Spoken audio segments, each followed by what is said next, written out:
It's, such a great recommendation for anti-aging because it stops that process. Well, that's one of the two main reasons. The other, because it stops that process of you basically slowly turning into a dry, hard, living statue because your tissues are getting calcified by that excess calcium.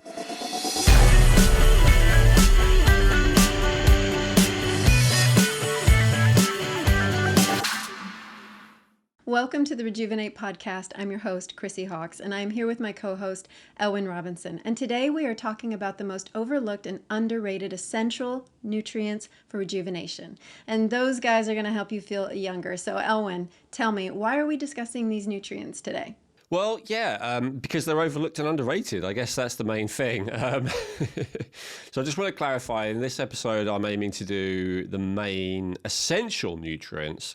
So what that means is, in this context, it's either a nutrient that your body has to have from the outside, or it will get disease and die, or it means it's a nutrient that your body has to make itself. So we won't be covering things like berberine and ashwagandha because no one ever died of a berberine deficiency. But people absolutely, it is possible to die even if it's rare of a vitamin deficiency, an amino acid deficiency, a mineral deficiency, which is why they're considered to be essential. So, we're going to look at the essential nutrients. And what I'm not going to do is focus on the things that everyone's already heard of, So I think vitamin D3 is probably the big one these days that everyone is talking about as being beneficial, and it is, but you've already heard that. So I'm going to talk about, for instance, something that you need to make sure you have alongside vitamin D3, which actually, if you don't have it, vitamin D3 can act like a poison in your system. So, I want to, and that's an example, but I want to dig into all of those nutrients that are super, super important, but that people often don't know about. The other thing, the other reason I might focus on one is because I feel like the deficiencies of it are, or let's say suboptimal amounts are often not known. So there's a lot of people out there who do not have an amount which helps them to feel young and vital, and they have no idea. So those are the ones I want to focus on. Well, going back to your point, Elwin, when you just said, you could die without these essential nutrients, why specifically is that? Can you talk to us a little bit more about that? It's a good question, and it's a great first principles question, because a lot of, because I said so is like a lot of answers in science these days, but it's good to actually understand it. Because often when an authority says, because I said so, we tend to want to rebel against it. Like, no, I don't need it. So the reality is, our body is composed of a bunch of stuff, right? That would be the very simple material way of looking at it. Now, if you want to get into like advanced physics and all the rest of it, you could say maybe it's more composed of energy and information. But let's go from a simple materialistic scientific perspective. Biochemistry. Our body is composed of a bunch of stuff. It is mainly composed of, a lot of people talk about how much we are water, right? Which is hydrogen and oxygen. They often say we're like 98% water, but that's 98% molecules of water. In terms of the actual percent of like your weight of your body, it's more like 60, 70% of the weight of your body is water, something like that. So it's hydrogen and oxygen. If you're a science fiction fan, you might have heard of the term carbon-based life form as something that separates all life on Earth. So there's speculation that maybe life forms exist out there that are not based on carbon, but we have not found them yet if they are. So anyway, there's another one, carbon. Carbon is an essential component of what we're built out of. And carbon is where the word carbohydrates come from. So one of our main sources of fuel, carbon.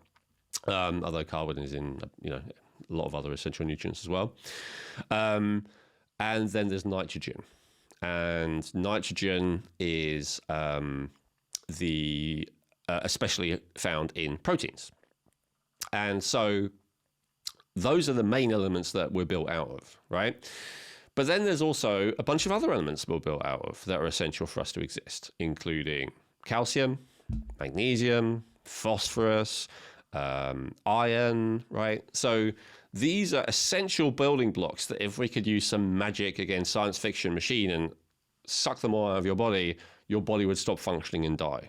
right? So they are essential building blocks in terms of that's what you're made out of. So that's the minerals. Now, there's also amino acids. So amino acids are individual constituents of protein, like the smallest element of a protein. A protein is lots and lots and lots of amino acids tied together. And so there are certain amino acids that are essential. And there are other amino acids that are essential for the definition I'm using today, which means you have to have them or you'll die, but your body can create its own. But it often struggles to make an optimal amount. So we'll talk about maybe one or two of those as well. And then there's essential fats. Essential carbohydrates is a contested one, whether there is such a thing or whether we actually don't need them at all. We can certainly go for a long time without consuming any carbohydrates, but our body makes its own carbohydrates out of proteins and and even fats if necessary. So you could say that they're essential in the sense that if you were to teleport them all out of your body, you would die.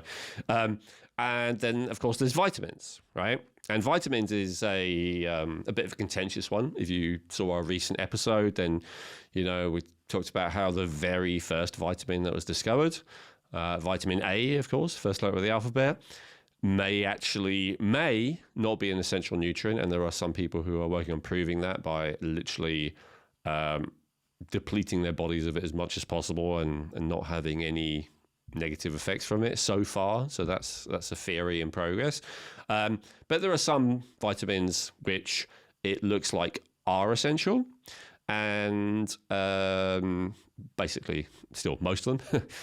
And so we'll talk about a couple of those as well. So basically, they're what your body and everything that you consider you is built out of. I guess that's the simple answer. Okay. I mean, this may digress, or we can maybe answer it a little later, or maybe this is a perfect place. For something like that you were potentially deficient in, how long would it take for you to really see the signs, symptoms, feel the effects, or know that, hey, your body is really struggling? Or would it even know? Would you even know? That's a great question. It can take years. Like in the case of vitamin B12, that's another famous one that I won't talk about today just because it's already so well known and even medical mainstream doctors test for it. In the case of that one, the deficiency can take over a decade before the symptoms show up. And then once you are that, and I'm talking about a real medical level of deficiency rather than just a suboptimal amount. And it's actually hard, no matter how much B12 you take, you're not guaranteed to ever fully recover from it once you start taking it again. Because it is so tricky and serious, that's why it's one of the few nutrients that normal medical doctors do test for. So it can take a long time. In some cases, it can be a short amount of time. Now, of course, you never go from, because your body has reserves of everything, it's going to be very hard for you to go from a normal or even an optimal amount to a deficiency just like that, just because you don't consume any. It's always going to take time. The main challenge, though, is that once you, and this is one of the things we're going to talk about, once you start having the symptoms of the deficiency, almost certainly you won't realize that's what it is, right? So, one of the ones I think we'll get to, although it's quite well known, so I might leave it till last, is magnesium. And, some of the symptoms of magnesium deficiency are, anxiety, and muscular tension, lack of energy, brain fog. Magnesium's essential for so many systems of the body that it can actually show up a lot of different ways, but those are some of the ones that are typical. And so, like, loads of people have that these days, and they contribute. They would say it's down to loads of things, and sometimes they're right. It may be something else. Maybe you're tired because you haven't slept enough. Maybe you're anxious because there's chaos and stress all around you. Like we can't be sure if it's magnesium deficiency without actually testing. But yeah, because. And, some of the ones I'm going to focus on are going to be a bit more specific, but because especially the most important ones like magnesium, like zinc, are so general because they impact every organ, every system of the body. Therefore, the symptoms of a lack are so widespread and where it might show up in you versus me versus the person watching could vary a lot depending on genetic and environmental factors. So it's not easy to know for sure. There are certain telltale signs of various things, and hopefully we'll cover some of those. But that is the challenge: is that you're just not going to know that's what is the problem. You can test for it, and the other way to test for it, if it's a nutrient that is simple, that is safe to do this, you can test just by having it.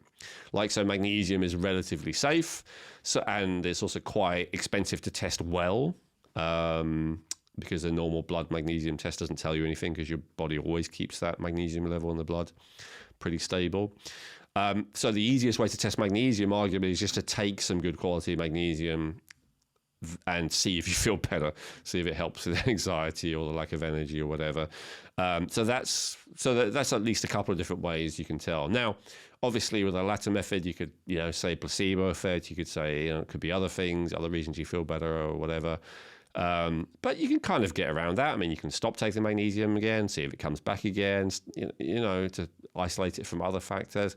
A lot of people are not interested in doing scientific experiments on themselves, though. They just want to feel better. So, it's with a lot of the things, and I'll tell you when it's not the case, but with a lot of things I'm going to recommend, ideally test for it, certainly, but you could also just try it and see if it makes you feel better. And are we, with these nutrients that you were saying, with these essential nutrients that we're looking at today, I know our food, since the industrial age and, industrialized farming and things like that, are we able to get enough in our current, food supply today? It depends on the nutrient, and that's a good question. It does depend a lot on a bunch of different factors. So you mentioned one of them, which is that our food is generally more depleted than it was, which is absolutely true because of industrial farming methods, because the soil is more depleted. Because a while ago, I can't remember exactly, 150 years, something like that, some clever boffins realized that the only building blocks you need for a plant to actually grow, other than sunlight, water, and some kind of place for its roots to go, it doesn't even have to be soil, can be rock wall or something like that. So the only thing you need, other than a place for it to grow, sun and water, is three nutrients: NPK, nitrogen, phosphorus, and potassium. The plants get their carbon from the sun, and the hydrogen and oxygen from the water and the air. So they started just feeding the plants out, and they would grow big and strong, and they would be fine, although not as strong as before, which is why we then also needed fertilizers, and why we also needed pesticides, why we also needed herbicides. We needed to support the plant against other plants and against other animals, because they were weaker, because they had less of the nutrients they need. But so what about the copper? What about the manganese? What about the magnesium? What about the zinc? All the other things, they've become more and more depleted. So that absolutely is one reason why people need to supplement more these days if they want to be optimal than they used to. Another one is that needs do just vary widely, depending on demand. I'm going to give an example of this later, so I won't go into this too much. But I'll talk about magnesium, because we already talked about that. So if you do have a very stressful lifestyle, and most of our lifestyles these days are stressful compared to our ancestors, even though there's a lot less violence and threat of violence in our current day and age, there's way more stimulation. So your ancestors, they may have been in a war, but most of the time, if you were to live their life, you would be deadly bored, not stressed. They had no TV, they had no internet, they had no music, pretty much. If you saw a new person, it was an event in many cases. Unless you lived in a big city. So they had a very different, slower, more unstimulating lifestyle than we do now. More stimulation that you have, more magnesium that you need, as well as a bunch of other nutrients that we'll talk about. So that can be a reason. Another thing is depending on your diet, right? And I'll give an example of this later, but if you eat a high carbohydrate diet, then you're going to need a lot more of certain nutrients. And there are theories that, perhaps up until recently, we weren't having so many carbohydrates, and so now we need more of these nutrients. Another thing is the size that people are. So there's more and more overweight people than ever before. And if you're overweight, then you got a lot more cells in your body than a person that is not. And so those cells all need more fuel, Does that person need more calories? Well, kind of, although they would maybe lose weight if they had less. It's not always so simple, though. But they certainly need more nutrients in general, right? And yet they're often not getting them. The idea that, a 100-pound woman and a 200-pound man would need exactly the same level of a nutrient is kind of silly, right? So even if we're not talking about being overweight or ill health, we're just talking about stature, and physique. That's going to be different. And then there's genetic differences that are nothing to do with any of that. So literally a person, same gender, same height, same weight, same, lifestyle, could need twice as much, one as the other, 3 times as much, 10 times as much, even in a few cases, 100 times as much. This was proven by Linus Pauling with schizophrenics needing massively more vitamin B3, niacin, than the average person. And he estimated, 100 times as much as what they felt better with. So there's a massive variation in potentially, sometimes not, but up to a massive variation and at least a significant variation in how much we need depending on genetic factors that we couldn't even guess by looking at the outside, that we can only guess by testing genetics or maybe looking at blood tests and going, why are your levels still low? You're having, so that's the only way that we can really work that out. That's a really... Oh, and that... Go ahead. And sorry, and there's one more reason why you might need more of a nutrient that you can't get enough from food of, and that's because you're getting another nutrient. And I'm going to give a few examples of this today. So if let's say if you go from no supplementation to just taking one supplement, and I'll give an example of this in a minute, so I won't do it now, then that one supplement actually means you need another supplement because taking one is going to deplete the other one. So then you need 2, and then maybe you need another one. And so that's one of the challenges. One, you might say, well, but I don't believe in that, and I don't take any supplements. Okay. But these days, the choice is taken away from you, like especially if you're in the US, right? Your food, a lot of your staple foods are fortified with vitamin A. I've just seen how there's a push and it's already starting to fortify foods with vitamin D3 now on a mass scale. Your foods have been fortified for over a century with certain B vitamins. All grains in the US and in Europe as well, with thiamine and a couple of other B vitamins. So your food, you're already taking supplements pretty much guaranteed unless you're like growing your own food and eating locally. Certainly if you're eating any processed food, but even if you're just buying, flour from the store or whatever, or oil or dairy, or, milk or whatever.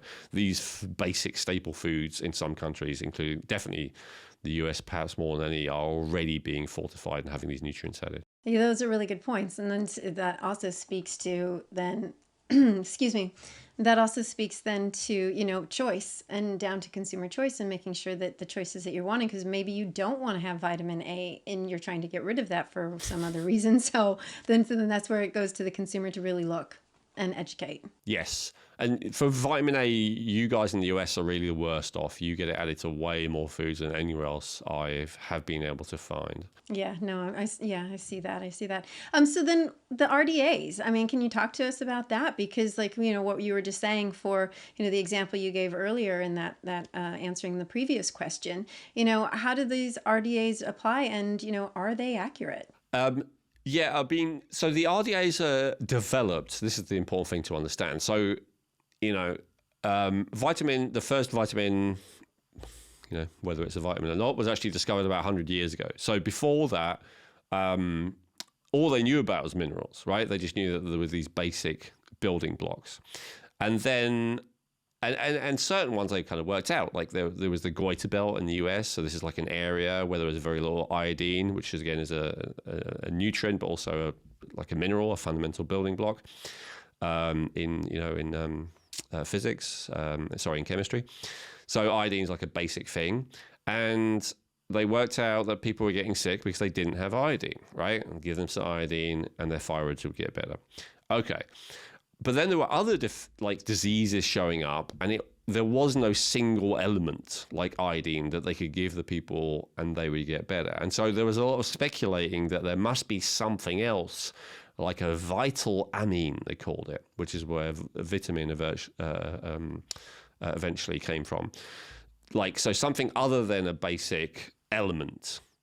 And they spent a long time looking for that. And some of the diseases that were around at the time, one of them was scurvy, and one of them was rickets, one of them was pellagra. And so in the case of scurvy, they decided that this was down to a vitamin C deficiency. So that's how they discovered vitamin C, was by looking at how do we prevent scurvy. That's how they discovered vitamin D3 by looking at how do we prevent rickets, and that's how they discovered thiamine, vitamin B1, by looking at how do we prevent pellagra. Now, the amount that's the RDA is the amount that they found if we give them that much, they don't have the disease anymore. And so the RDAs are based on the amount that you need to avoid a serious disease. But remember, mainstream medical science doesn't think in terms of gradients. They look at it in terms of black and white. You're either fine or you are ill. There's no suboptimal, right? Yeah. And so those RDAs are based on getting you from ill to fine. But within that realm of fine, we might go, well, there's one end of fine, which is where I'm barely keeping up with life. And there's the other end of fine where I feel on top of the world. And there's that whole spectrum in there. And so if we want to feel, somewhere in that spectrum, then the RDAs may be enough. But if we want to be that end of the spectrum feeling great, then we may need more of the RDAs. Now, people are skeptical of that. They're like, just trying to sell supplements. Again, most of the things I recommend today, I don't think we sell. So first of all. But second of all, yes, I understand that resistance to that idea. And part of it's genuine. Because is it possible that you could overdo it with something if you have an attitude of the more the better? Yes. And I'm going to give several examples of that during this video. So it isn't as simple as the more the better in almost every case. The only ones that's kind of seems to be true for, in my experience, is some of the B vitamins. Because they're water soluble, your body can flush them out so easily. And maybe some of the minerals to some degree, but none of the minerals to a large degree. B12 is a good example, actually. People routinely take like 1,000 times the RDA of B12. No issues whatsoever. There's no warning, no danger, no excess syndrome, no nothing. So that's almost the only thing you can do that with. But most of the time, you gotta get it right. So I would say they are accurate for their original purpose. That's to answer the original question. But we're going to look at not just how you avoid serious disease of a specific deficiency of that nutrient, and more how do we make it optimal so we can feel as young as possible for as long as possible. Would you then also too, within the space, if somebody is extremely nutrient deficient in something, potentially look at a therapeutic dosage for them instead to help bring them up to, to move beyond where they currently are at? Totally. Yeah. If we know that they're deficient because of testing, especially, definitely. But always with that caution, and this is, one of the reasons I want to do this, of just, and I don't know if I'm going to be able to give an exhaustive list, but at least some of the most important examples where there has to be a balance, where you can't just give a massive amount of one. As I said, there's a few examples like B12, but generally you can't just give a massive amount of one nutrient because a test result tells you it's low without considering the impact that will have on other nutrients. Yeah, because there's like a push-pull or a sisterhood sometimes, but I'm sure you're going to get into that and you're going to give us the education. Yeah, an antagonistic relationship. Yeah. Yeah, perfect. So then let's start us off, Elwin. Which essential nutrients at the top of the list? Well, for anti-aging, I really love vitamin K2. And this is not one that's often talked about for that reason, but I'll tell you why I love it and why I think it's super, super important. So one reason is because vitamin D3 is so big these days, and they are considering adding it to the food supply for, everyone. So pretty much you're not going to be able to avoid it, whether you like it or not. And it's one of the most, maybe possibly now actually the most consumed vitamin supplement throughout the world. So why am I talking about vitamin D3 when I said vitamin K2? Because of this. So we're talking about feeling younger, right? That's fundamentally our focus here. And so what is the process of aging? Now, obviously, we've talked about this before. I'd like to do a really long episode about this at some point. And there's a lot of different things that are part of the whole aging process. But one of the things from a very practical point of view that I think we can all relate to as you get older is you get stiffer and you get drier. Right? So your highest water content is going to be when you're a newborn baby. Your lowest water content is when you're going to be elderly or, as old as you get before you die, basically. So one way of looking at it is that the aging process is like a shriveling process. And in fact, in terms of how you look, in terms of looking younger, this is one of the key components as well, right? The drier that you get, the older that you look. So, and I talked about feeling stiff, right? Stiff joints, stiff back, it's difficult to get up, all of that kind of stuff, right? So what's all that down to? Well, there's one theory that says, and there's a lot of evidence to support it, which I'll go over, that one of the main things that ages you is the process of calcification. So, and specifically calcification of the tissues. So calcium, if you ever think of chalk, right? Like blackboard chalk. I'm sure we've all had experience of chalk in some way or another, right? So this is a drying kind of substance, right? You rub it on your hand, it's going to feel dry afterwards. In fact, people use it for that reason, right? Like with pool or snooker or whatever, chalk is going to dry your skin. Okay, so it's a drying substance.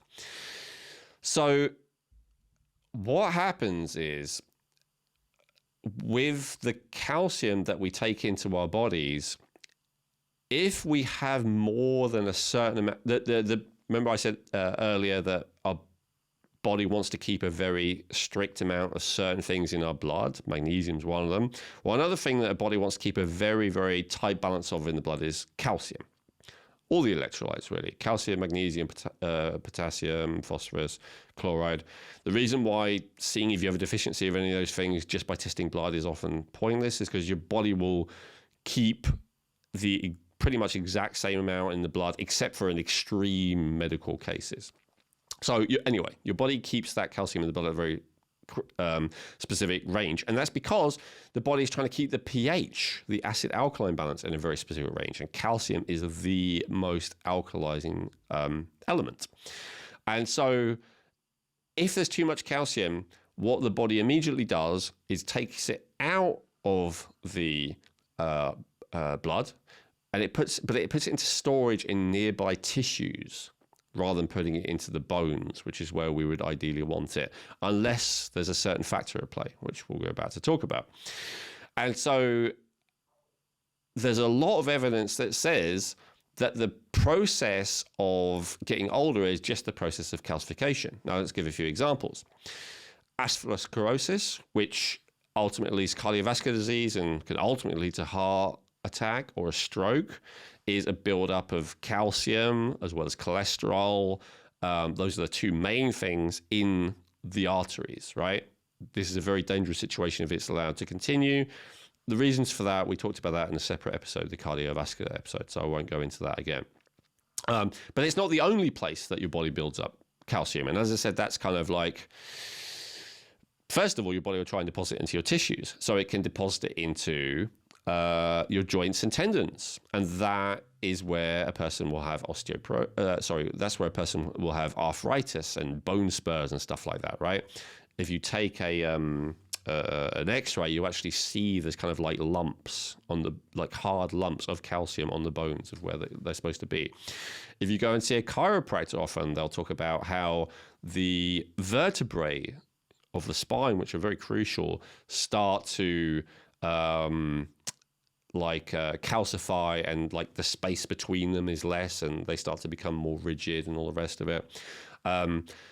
If the calcium builds up in the liver or the gallbladder, we refer to that as gallstones. If the calcium builds up in the kidneys, sorry, I meant gallbladder earlier. If the calcium builds up in the kidneys, then we refer to that as kidney stones. If the calcium builds up in the brain, we refer to that as Alzheimer's disease.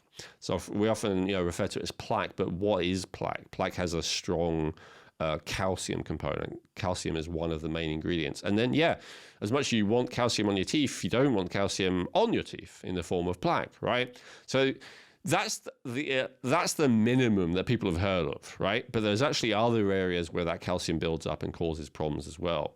And there is a theory that a lot of the aches and pains of the bodies are caused by that calcium buildup. Okay. The more vitamin D3 you consume, and this is especially more true if it's consumed through food than if it comes from sunlight, for complicated reasons that I probably won't get into now. The more vitamin D3 you consume, well, any form of vitamin D, including vitamin D3 you consume, the more calcium you absorb from food. That's one of the main mechanisms that it has. I remember I read a great book because I tried very high doses of vitamin D3 a while ago. And one of the books I read on the subject was like how to take high dose vitamin D3 and not die. That's literally the title of the book. Something very close to that. It certainly said, how to not die while doing it. And so, it's interesting, like the same thing that they put in vitamin D3 supplements is the same thing that they actually put in one form of rat poison. So a very high dose of vitamin D3 is dangerous. I think everyone knows this. This is not like, super esoteric information or whatever, that there is a limit to how much you can take of all the fat-soluble vitamins before it starts to cause a problem. Vitamin A, we talked about in a separate episode in detail. We're talking a little bit about vitamin D right now. And then vitamin E is not as bad as those two, but there is evidence that too much of it definitely is not good. And so the more vitamin D we have, the more calcium we're absorbing, the more calcium that's going to end up in our bloodstream, and therefore the more that is going to be deposited in the tissues if your body deems it to be an excessive amount. So how do you get around that? Well, that book that I referred to earlier, one of the recommendations they make is if you're doing very high dose vitamin D3, minimize your calcium intake, right? Don't eat as much. So that is something to look at. But generally, calcium is actually very beneficial so long as it's not doing what I just said, so long as it's not going to the wrong place. In fact, it is absolutely crucial. Literally every cell of your body needs calcium in order to function. It is absolutely one of those things that if you could wave a magic wand and remove the calcium in someone's body, they would drop dead within minutes. It's, as important as oxygen for every cell of the body to function. So calcium is a really crucial thing. There's all kinds of issues that can come when you have too much phosphorus in comparison to calcium. There's a lot of phosphorus in animal food. There's a lot of phosphorus, really a lot of phosphorus in most of the soda drinks that people have, phosphoric acid. So for the normal person to be like, oh, I'm going to really reduce my calcium intake is a dangerous and a bad idea from my perspective. So what do? We want the benefits of good amount of vitamin D3. We want the benefits of the calcium. How do we prevent this happening? And that brings us back to our friend vitamin K2 and why I said it's, such a great recommendation for anti-aging, because it stops that process. Well, that's one of the two main reasons. The other, because it stops that process of you basically slowly turning into a dry, hard, living statue because your tissues are getting calcified by that excess calcium coming in. Now, there is a nutrient that will stop this happening to some degree. And we'll talk about the degree in a sec. And it's called vitamin K2. Vitamin K2 is a fascinating thing. It is not easy to get enough from diet. Vitamin K2 is similar to vitamin B12 in one particular way, which is it's actually only the product of fermentation. So vitamin B12, the reason why it's higher in animal food is just because the animal food has the bacteria, and the bacteria create the vitamin B12. It's the same thing with the most active form of vitamin K2.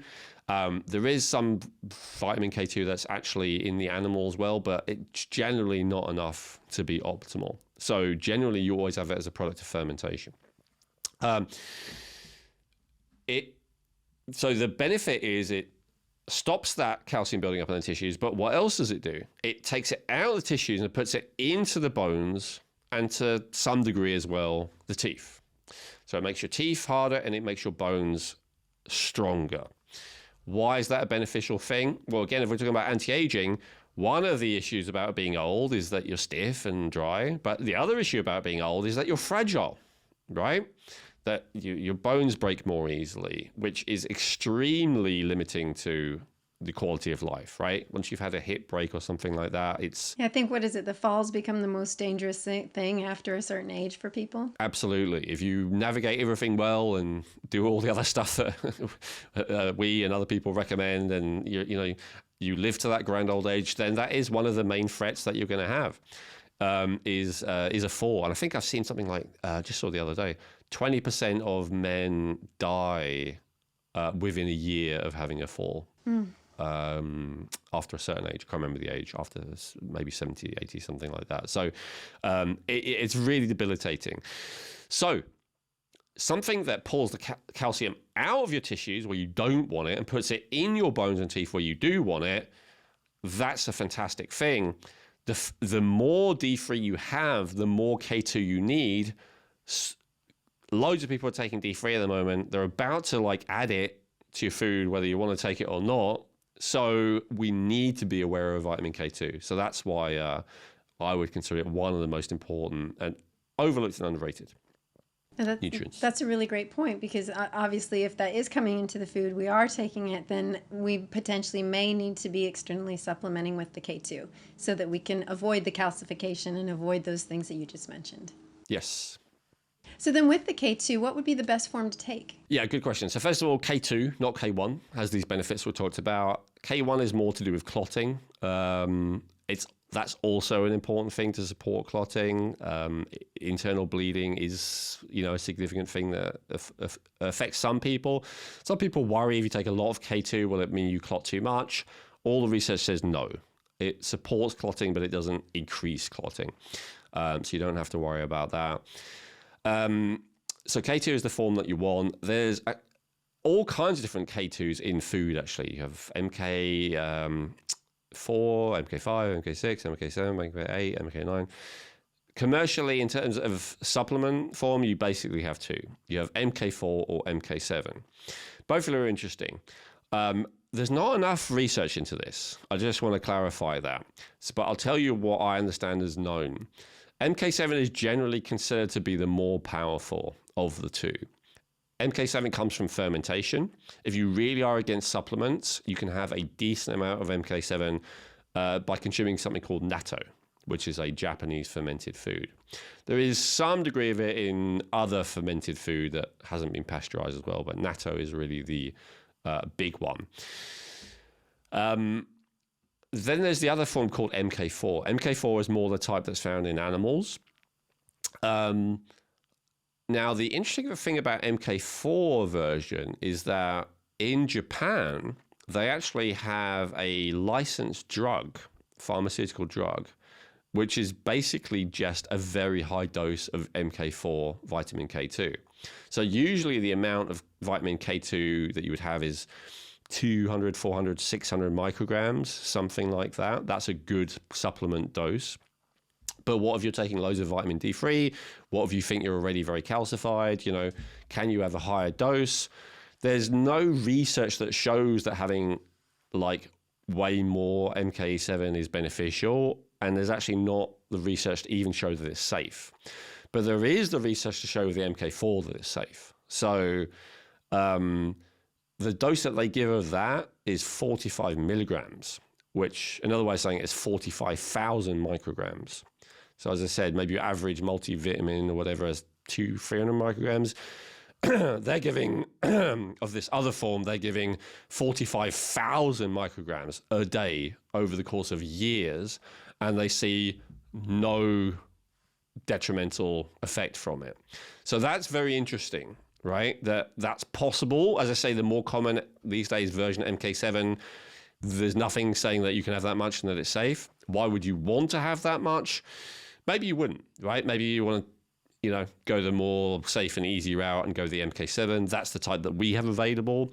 But if you really wanted to seriously go at the decalcification thing, maybe you've taken loads of D3 and you hadn't realized this, whatever, then you could consider that other form of vitamin K2 in a large dose.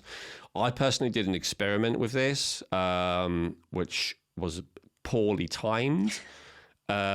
Because I took that dose that I just said, which is proving to be safe, and it was totally safe. It did not cause any issues, except when I went to have a tooth extraction of this tooth that's been bothering me for 20 years. I finally decided enough is enough.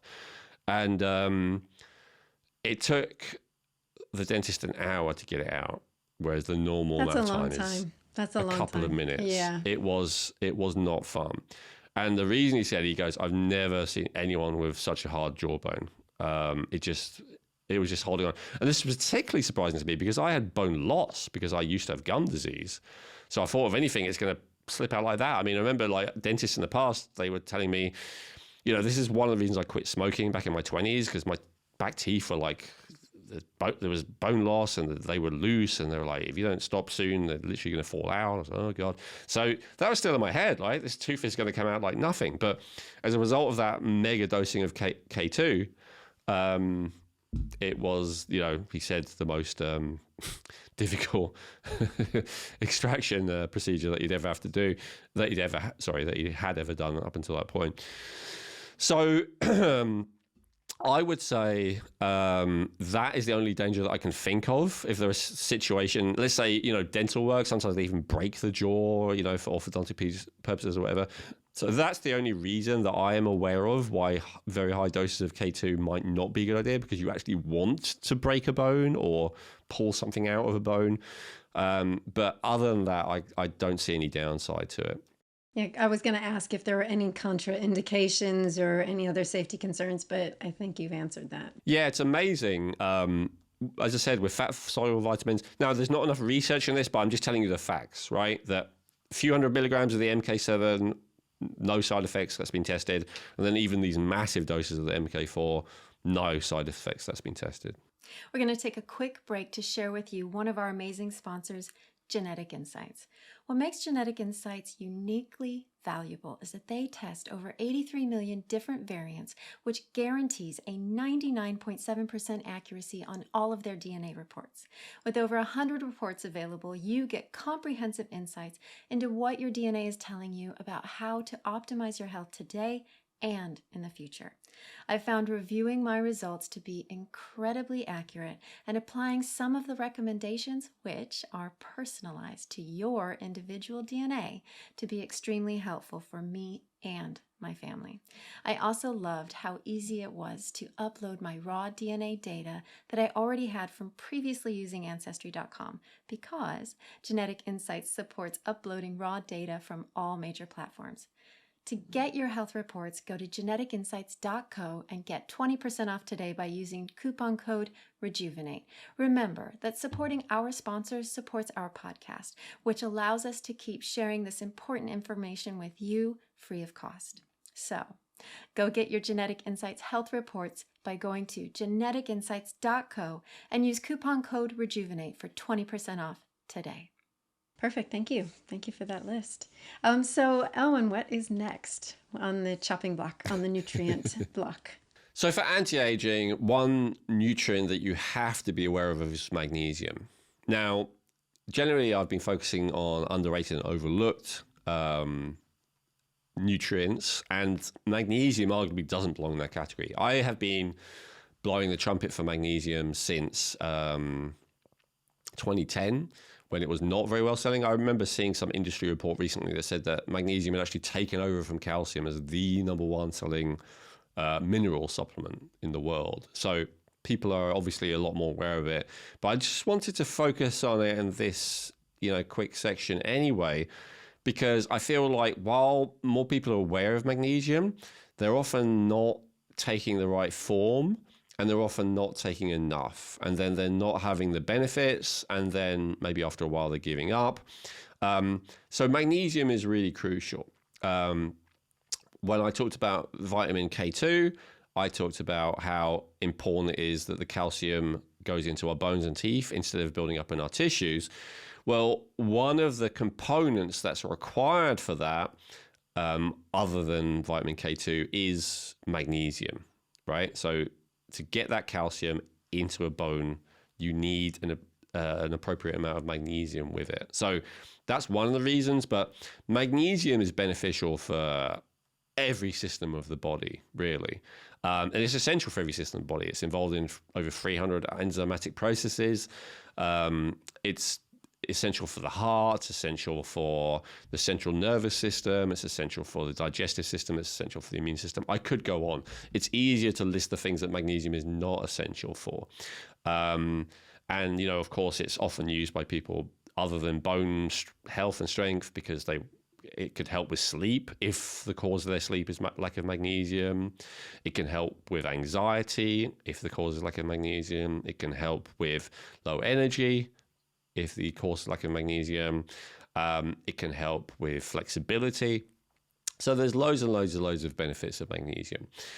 The thing that I really wanted to talk about with magnesium is what type you should have and what kind of range of dosages you may want to consider. So, and because this is harder with magnesium than probably any other nutrient, there's loads of forms available these days. So when it comes to a mineral, there's generally, a few different forms, but generally it's either bound to some kind of element or it's bound to some kind of amino acid.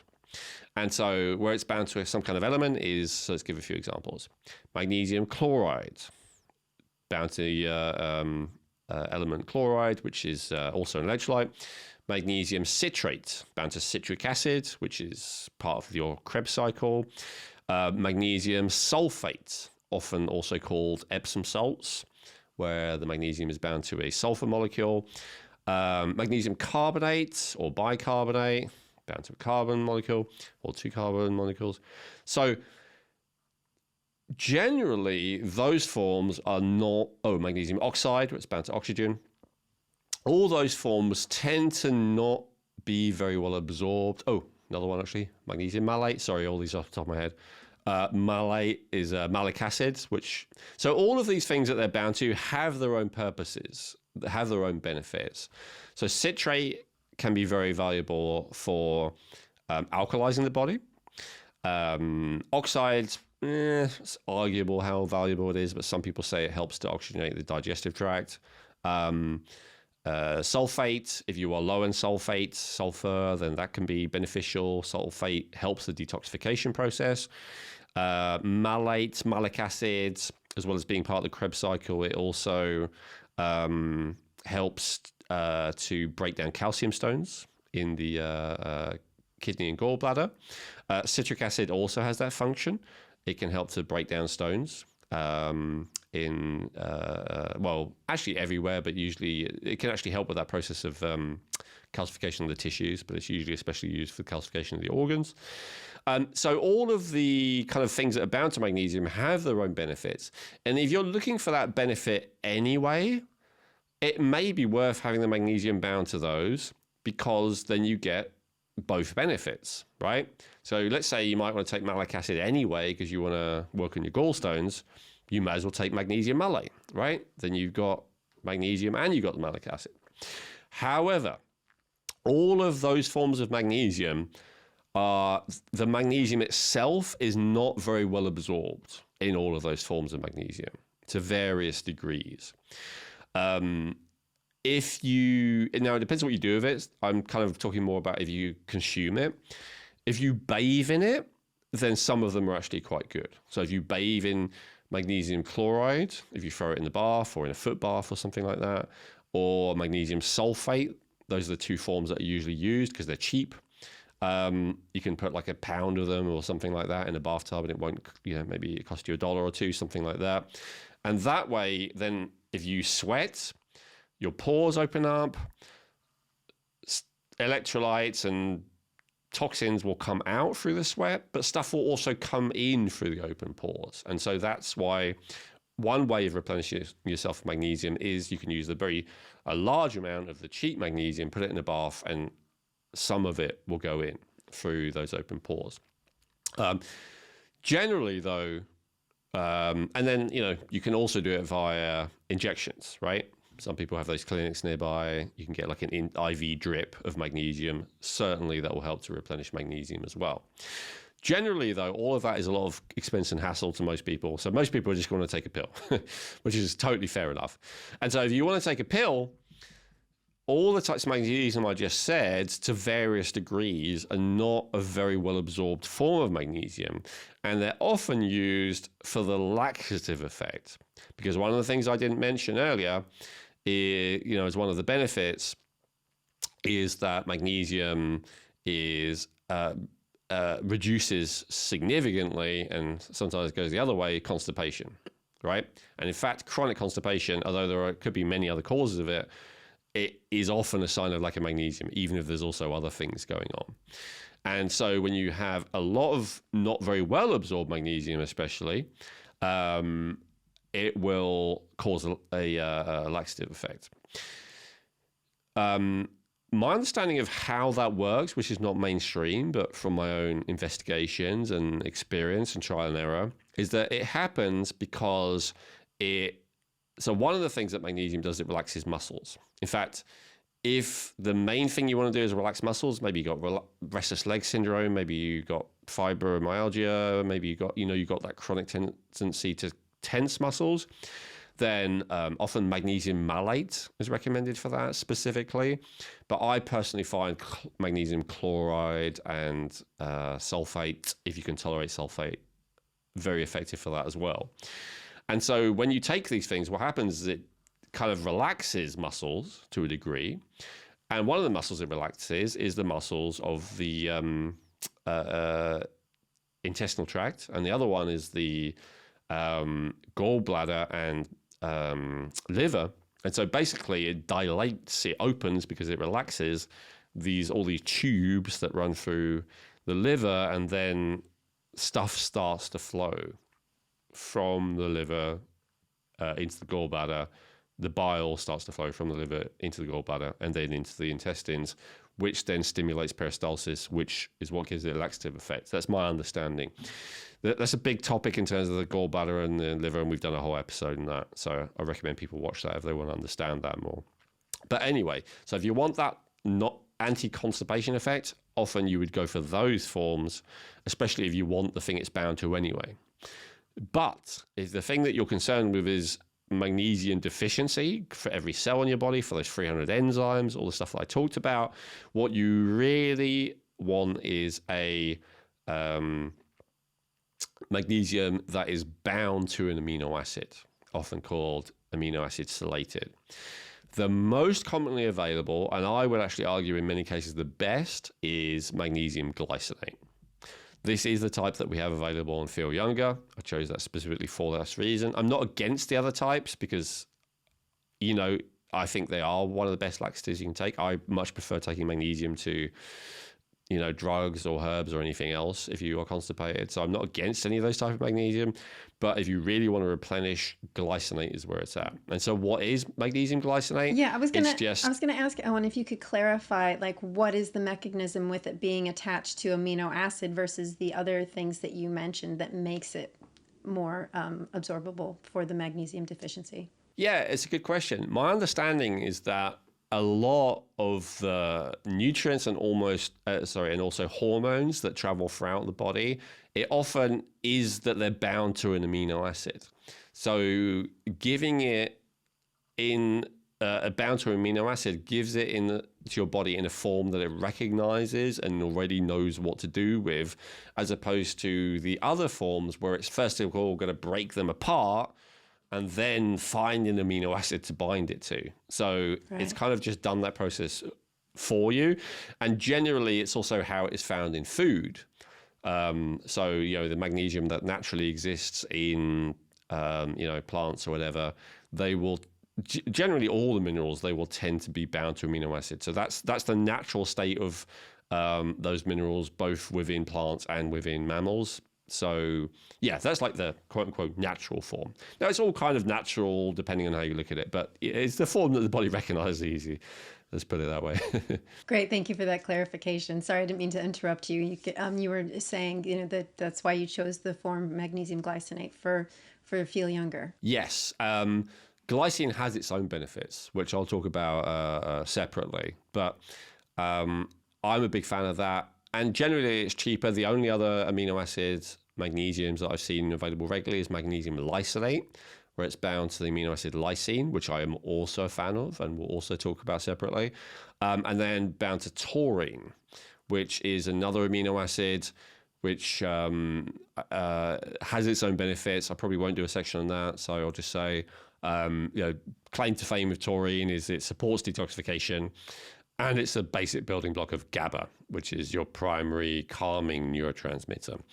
So again, as I said with the other types of magnesium, if you already know you want some taurine or you already know you want some glycine, then you may as well take that form, right? Because then you've got two in one. So I wanted to kind of demystify the whole magnesium thing. There's all these different forms. I hope that kind of clarifies it and makes it simpler. No, it's very helpful because you're out there and it's like you see this list and you're like, well, what am I supposed to take? I don't really know. So, I mean, that makes absolute sense, within having those specificities and those distinctions that you stated. So then what about doses?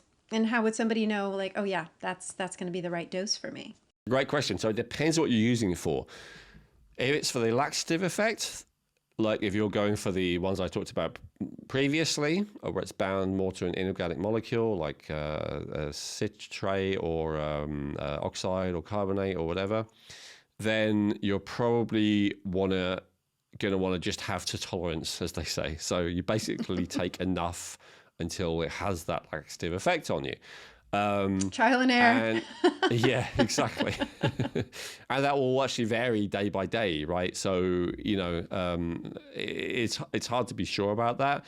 Obviously, as you say, you're going to be careful you don't overdo it, but not really for any medical reason, just because you don't want to, have an accident, especially at an inopportune time.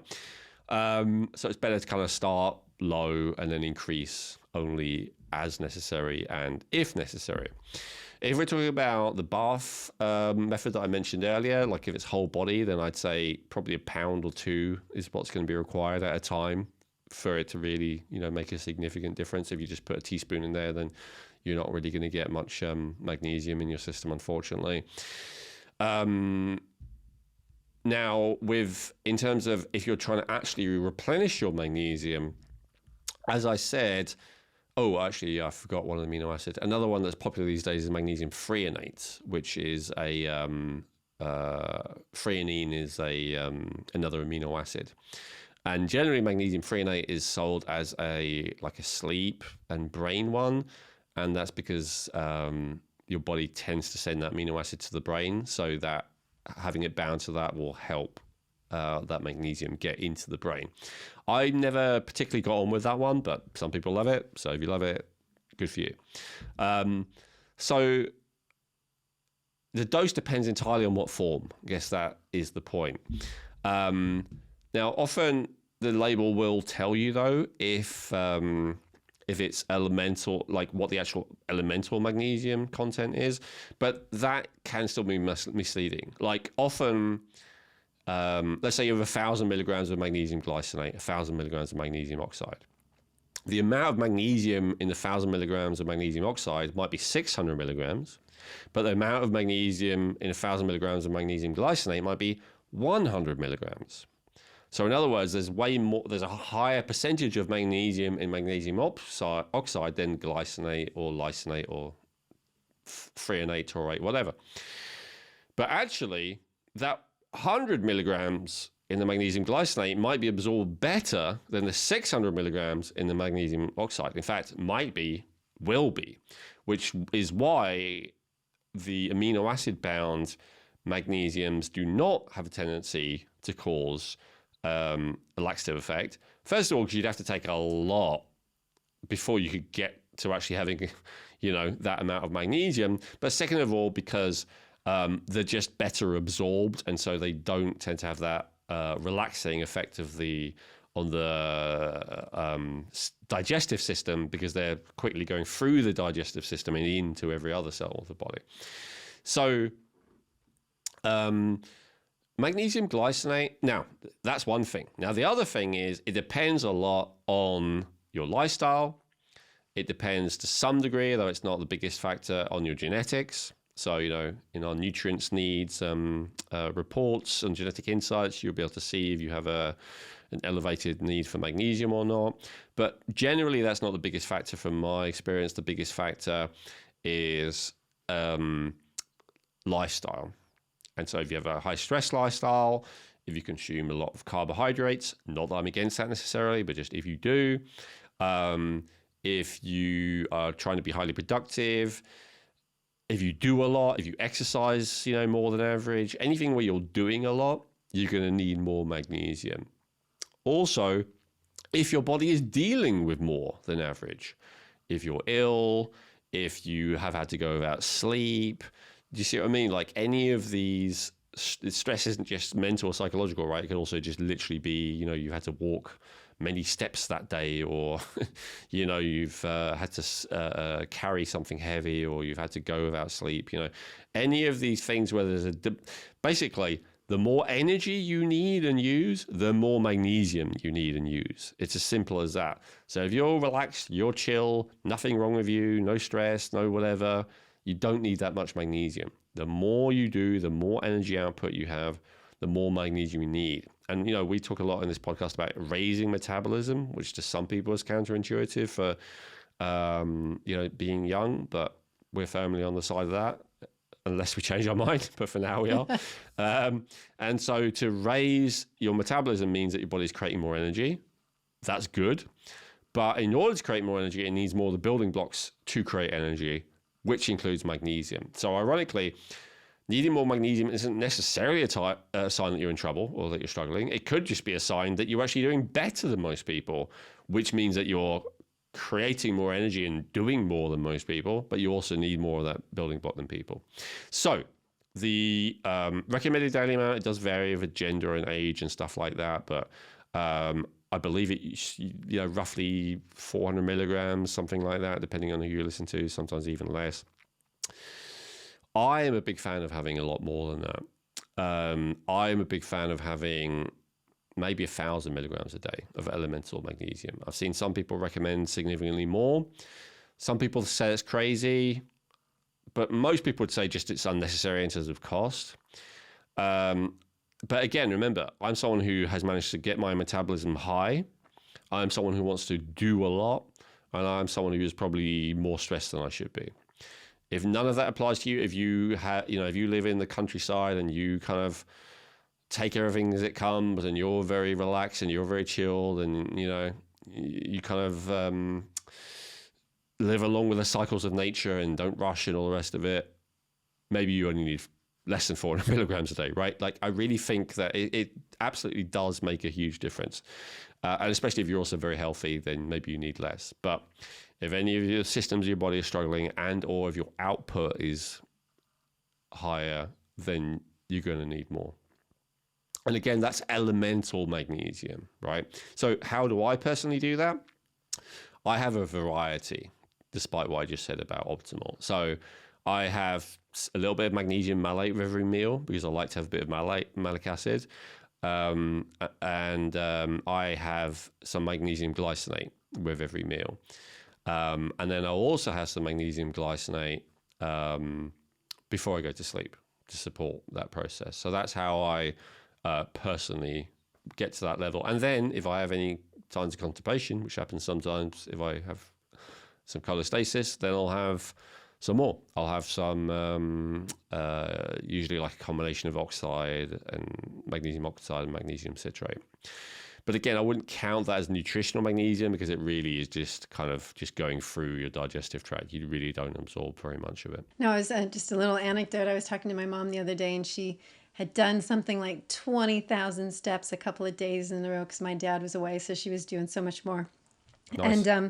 And great, yeah. But she said she was so achy and her bones hurt a little bit. And she was at the pharmacy, and the pharmacist said, "Oh, up your magnesium." And I was so pleased he said that instead of just go home and take some ibuprofen or something like that. So I was just like, yes, that's amazing.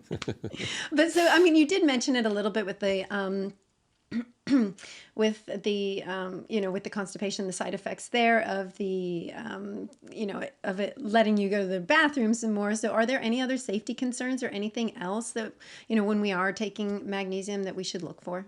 So unlike vitamin B12, we shouldn't have like 100 times the recommended amount of magnesium. We don't want to go crazy. 1,000 milligrams is probably like a good maximum for most people.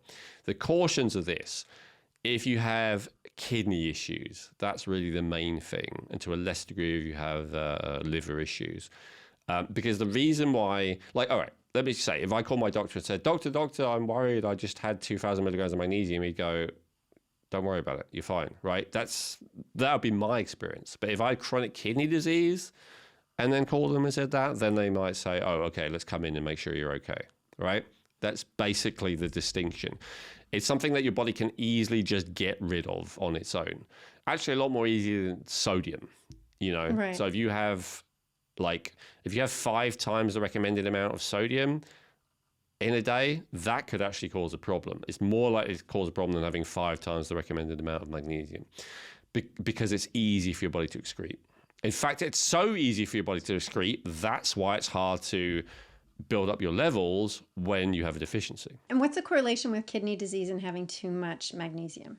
Just that your body, if your kidneys aren't working well, then they're the ones that are going to excrete it. Got it. Okay, understand. Okay, perfect. Beautiful. Thank you. Yeah, I mean, magnesium, that's been in my medicine wheel for a little while now, and it's definitely been beneficial. But I love having the education around all the other types as well, which is really great. Beautiful. So, Elwin, moving on, what's next?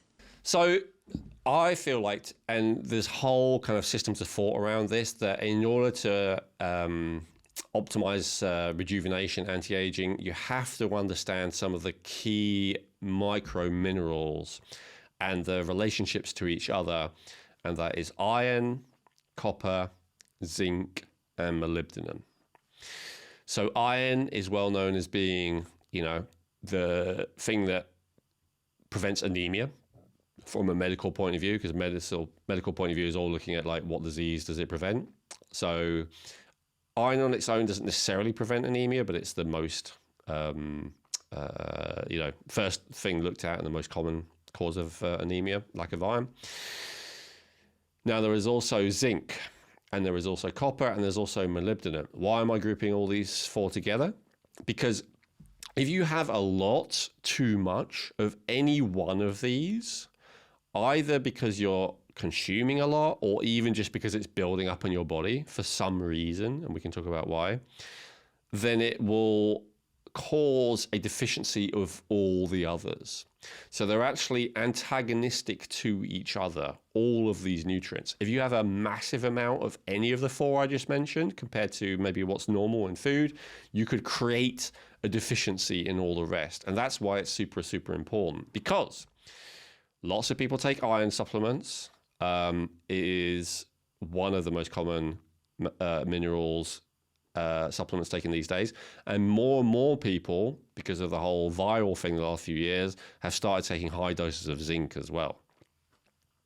These are not bad things to do necessarily, but the idea that, in order to be healthy, all I got to do, other than healthy lifestyles, I just got to take zinc and D3, which is what I'm hearing constantly these days, maybe with magnesium added, is not accurate. And in fact, if you take high dose zinc and high dose D3 and are not aware of the other elements, you could actually make yourself worse, not better. So in a separate thing, I've talked about vitamin K2 and how that's essential to be aware of and on top of if you're having D3.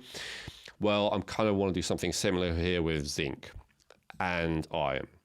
So men tend to have a deficiency of zinc and women tend to have a deficiency of iron. This is because women bleed and men ejaculate. Although there isn't much zinc in ejaculate, it's significant, and I can't remember exactly what it is, like 0.3 milligrams or something like that, compared to a recommended daily amount of 50 milligrams.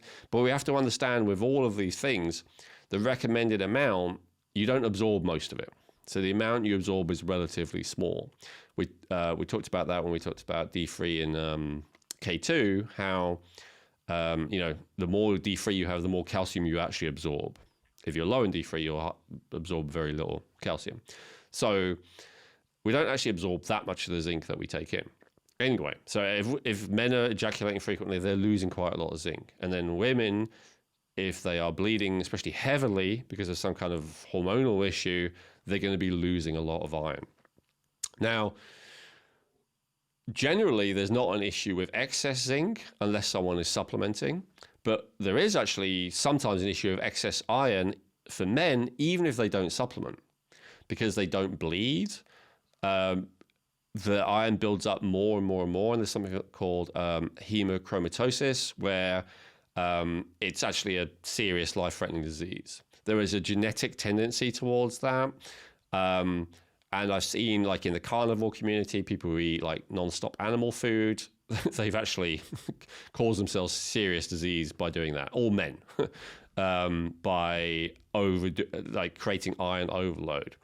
Now, here's the thing about iron and zinc and copper and molybdenum. Every single one of these is bad if you have too little, but it's also bad if you have too much. In the case of zinc and molybdenum, the having too much, the main problem is it depletes the others, as far as I understand. But iron and copper are both seriously bad news if you have excessive amounts. They actually poison the body.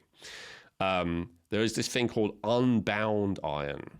So we talked, in another section about how your body generally transports minerals around bound to something, usually amino acid.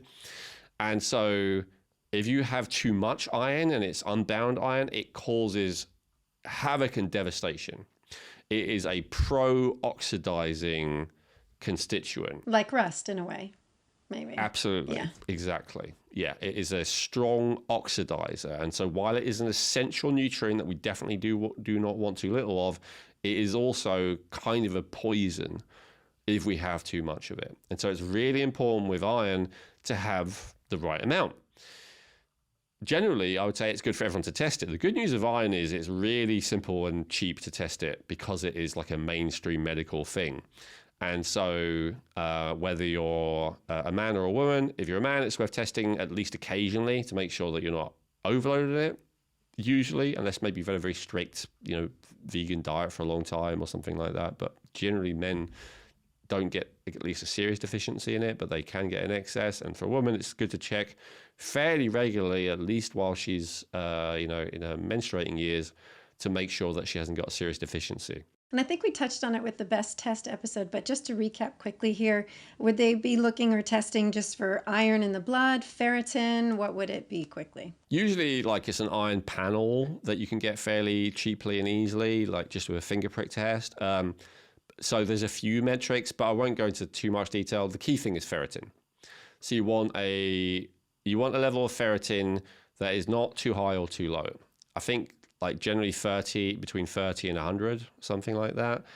Even once it gets over 70 or 80, it's starting to be oxidizing. So you really want it, depending on, your gender and all that, you really want it that 50, 70 range is kind of ideal, where you're nowhere near deficiency, but you're not getting to that point that it's starting to cause trouble either. So ferritin, would be the thing that I go for. But get all the other stuff, the TIBC and the unsaturated iron binding and the hemoglobin, all kinds of stuff. When they test iron, they usually also test for anemia. So they'll be testing your red blood cells as well. Copper, when it's excessive, absolutely acts like a poison in the body. I won't go into a huge amount of detail on that, but literally it's bad enough there's a name for it, just like with iron, and it's called Wilson's disease. Wilson's disease is quite interesting because not only does it make you very sick, it actually turns you into a psychopath.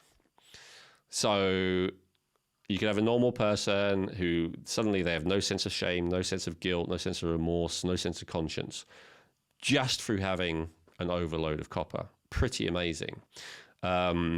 So it's seriously bad news to have too much of it. You do not want to turn into a psychopath of any kind. However, it's essential for hormones. It's essential actually also to prevent anemia. It's essential for even coloring pigment of your hair, and it's essential for the adrenal glands, the adrenal neurotransmitters. It's essential for a bunch of stuff, like almost everything, just like with magnesium. And yet you want to be really careful. And unlike magnesium, that it's very hard to build up toxic levels of, you absolutely can build up toxic levels of copper and iron.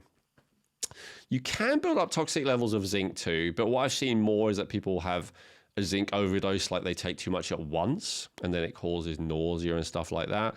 But it is possible to build up zinc excessively. They don't generally have a name for it. It's just that it will poison you if you have too much. Molybdenum, I've seen like a couple of cases where people overdo it, like in the literature, but I think it's happened less than the time that you can count on your hand. Maybe because not a lot of people are mega dosing molybdenum. So let's just talk about what they each do. So we talked about iron, copper. Zinc is one of those things like magnesium. Again, it's essential for over 300 enzymatic processes in the body.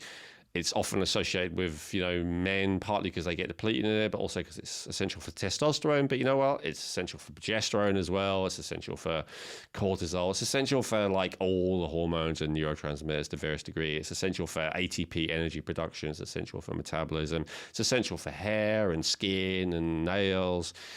There's so many good things about zinc. And then there's molybdenum. Now, molybdenum is way less broad than all the ones I just said. Usually, the main thing that molybdenum is essential for is the sulfur, sulfate, sulfite cycle. So therefore, molybdenum is often seen as a detoxification supporting mineral. A lot of people say, when they're fasting, when they're detoxing, if they take molybdenum, then a lot of their kind of detoxification side effects go away. If that's true, it's because it is helping the body take sulfite, which is a very toxic intermediate chemical, which is also found in foods as a preservative, a very toxic substance, and it turns it into sulfate, which is a beneficial chemical that helps the detoxification process and isn't toxic. So when you don't have enough molybdenum, you have a buildup of sulfite, and you don't have enough sulfate. So even though it's only that one enzyme, again, you're only as strong as the weakest link in the chain. So that can be a weak link that can really screw up your whole system and your whole quality of life. So every essential nutrient is essential. That's why it's called essential, including molybdenum.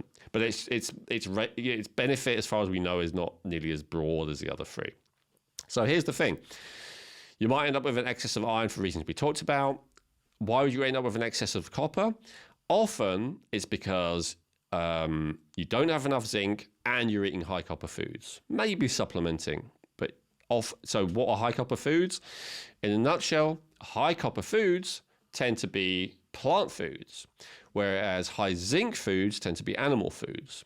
There are a few plant foods that are high in zinc, and probably the highest source of copper actually is liver, which is an animal food. But still, overall, if you eat like a normal vegan diet or a quote-unquote normal carnivore, I suppose, without organs, if you have a carnivore diet without organs, you'll have too high zinc and iron, nowhere near enough copper. In fact, that's one of the reasons why people often recommend organs these days for people on a carnivore diet, although I'm dubious about the benefits of that for reasons we talked about in another video related to vitamin A. And if you're on a plant-based diet, then you tend to have plenty of copper, in fact, too much copper, not enough zinc, and if you're a woman, not enough iron. So that balance is crucial. And that's why, ultimately these days, again, with diet, I maybe I'll want to do a full episode on it soon, and we'll talk about that minefield that upsets everyone. But basically, I'm not telling you should be a carnivore or vegan or whatever. I'm just saying if you are those things, especially if you're on extreme end either way, be aware of the consequences of that in regards to this, and supplement or change your diet to make up for it. But if you don't want to change your diet, fine, supplement to make up for it. Or, yeah, I suppose with a carnivore, you can do it with organs, but again, I would prefer not to do it. Okay. And then molybdenum is something that is not high in that many foods. It's mainly high in beans. A lot of people don't want to eat beans. So again, do you need to worry about molybdenum if you're just eating a normal diet? Probably not. But if you start supplementing high dose zinc, or if you start supplementing iron, or even if you start supplementing copper, suddenly you do want to be aware of it. You do want to be familiar with it, and you want to make sure that it's included in whatever multi you have, or you want to have it, periodically, or you want to test for it to see if that's an issue.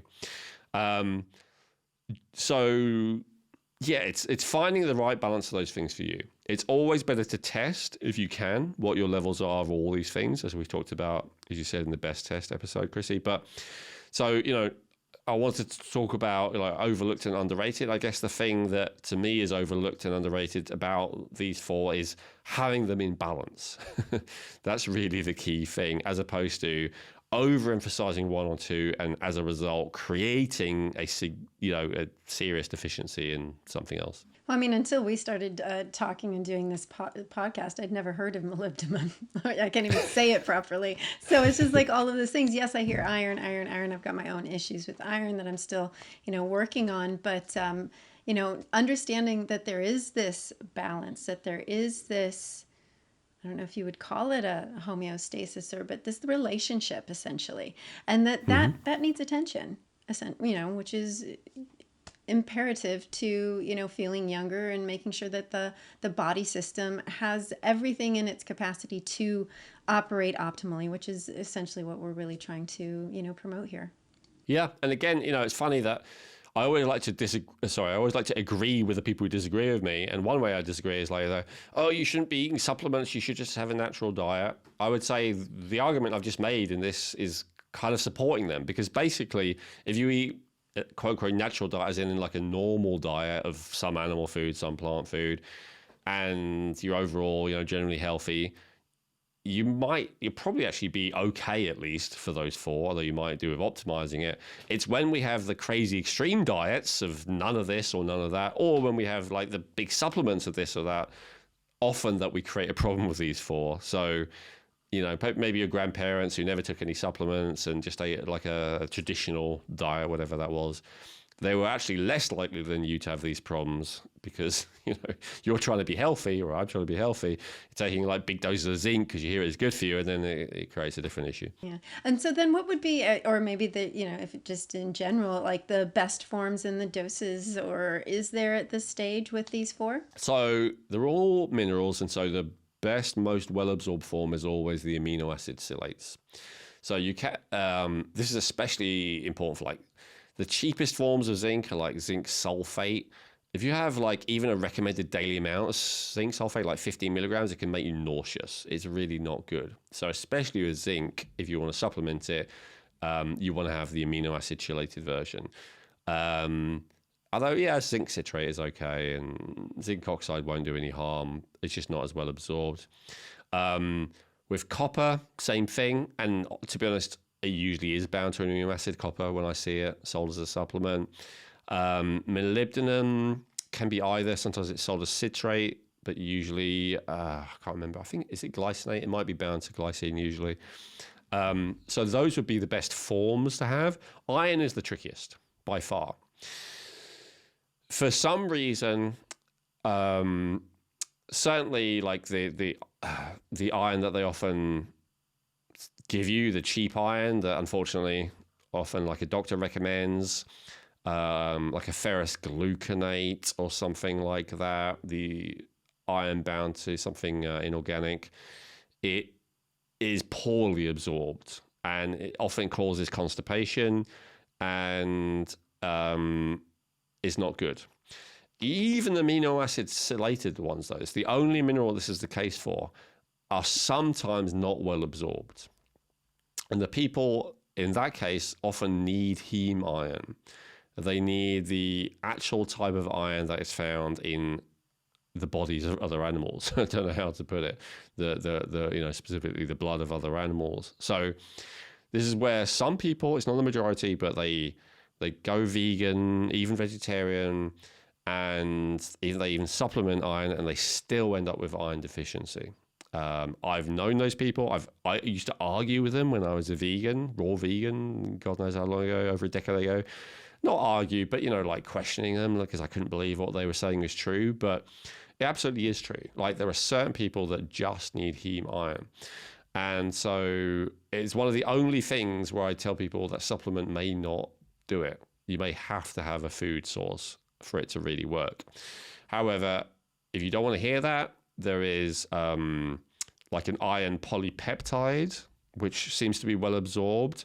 So rather than just being bound to an amino acid, it's actually bound to a peptide, which is a string of amino acids, several amino acids in a row. I haven't heard this explanation, but my theory as to why it's better absorbed is because it's even closer to how it would be naturally. Because usually your body will bind these things to not just one amino acid, but to a peptide. So it seems to be a way that your body recognizes and is able to absorb the most easily.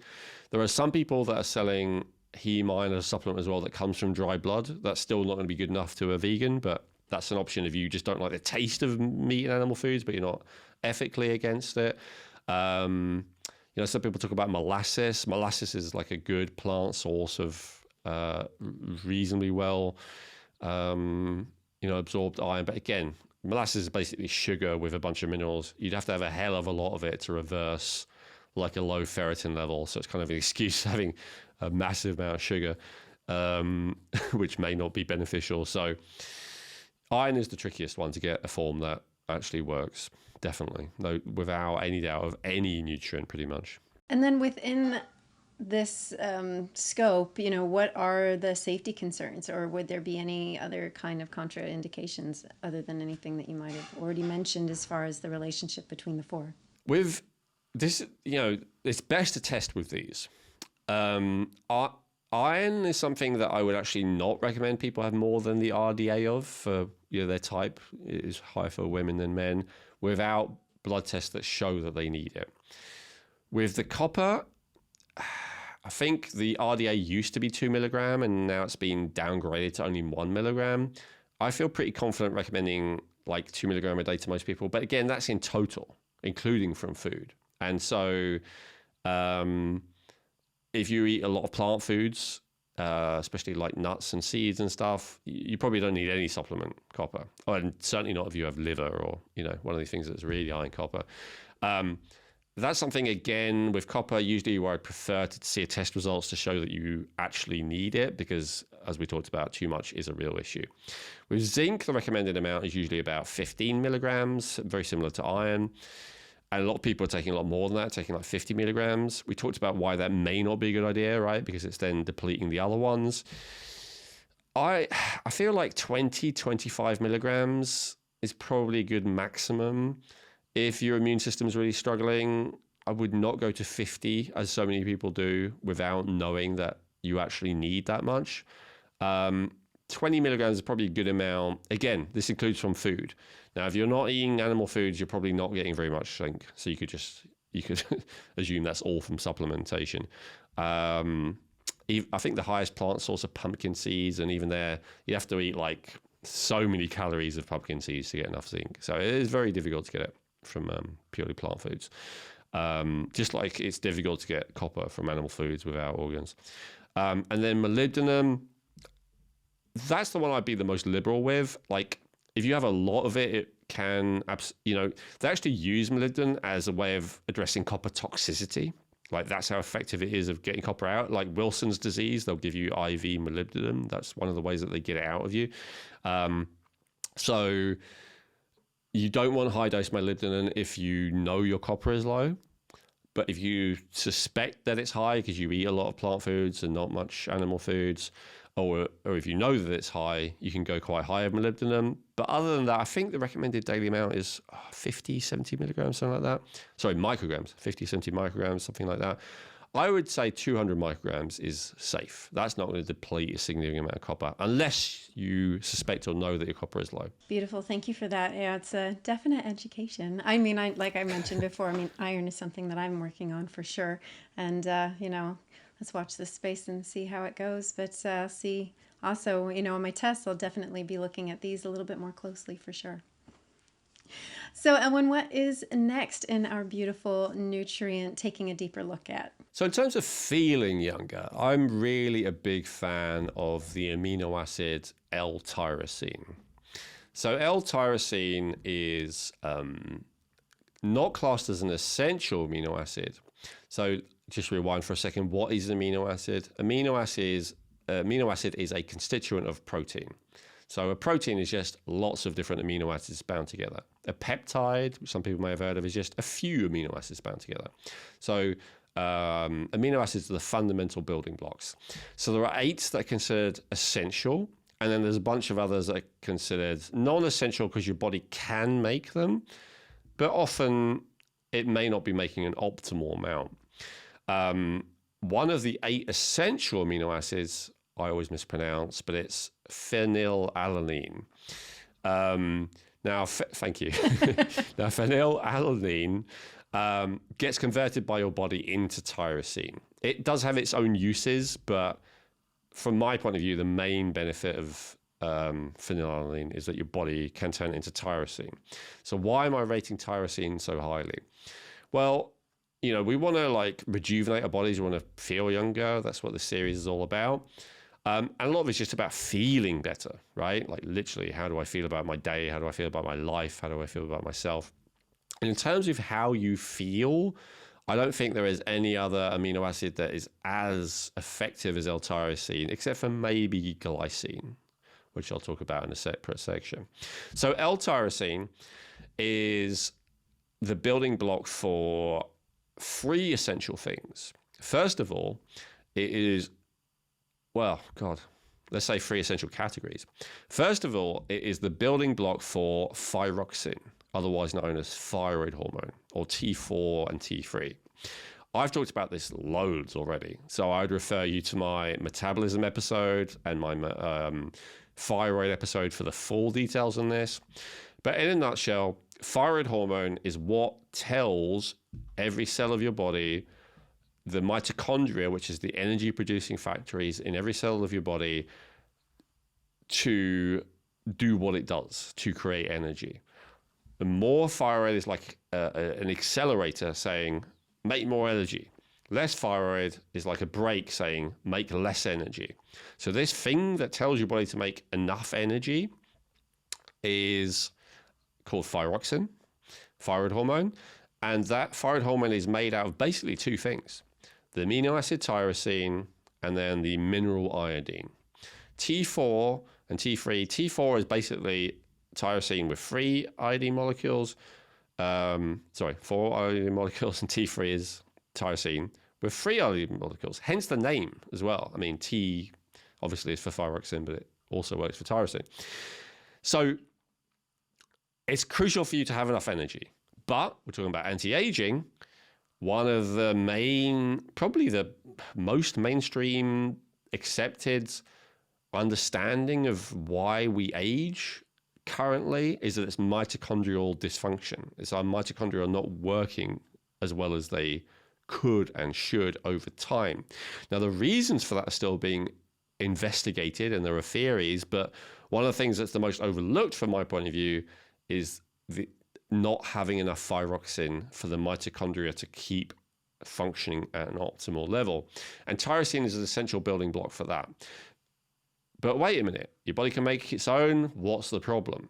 Well, the thing is, it's not only a building block for that. Tyrosine is also the building block for the neurotransmitters and hormones. They're both dopamine, noradrenaline, and adrenaline.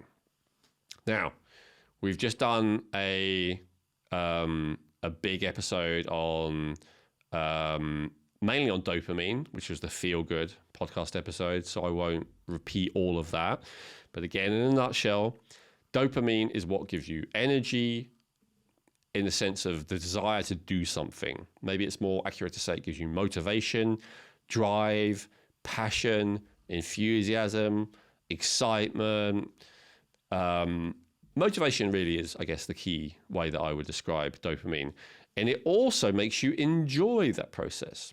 They used to think that dopamine was the pleasure chemical or the reward chemical. It's not so much the reward, it's the thing that makes you seek the reward. But it's an enjoyable form of motivation, because we have another form of motivation called stress or noradrenaline and adrenaline.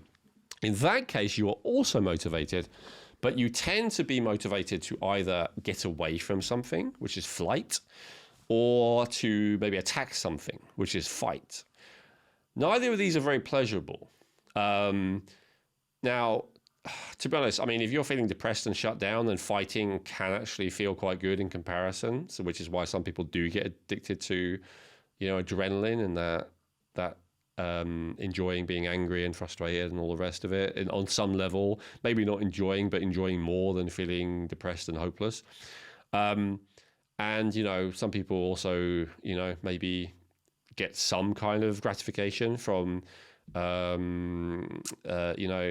paranoia and fear and anxiety and all the rest of it. But anyway, none of these states are anywhere near as fun as I want to do this. I want to get this. I want to achieve this, right? And that's what dopamine gives you.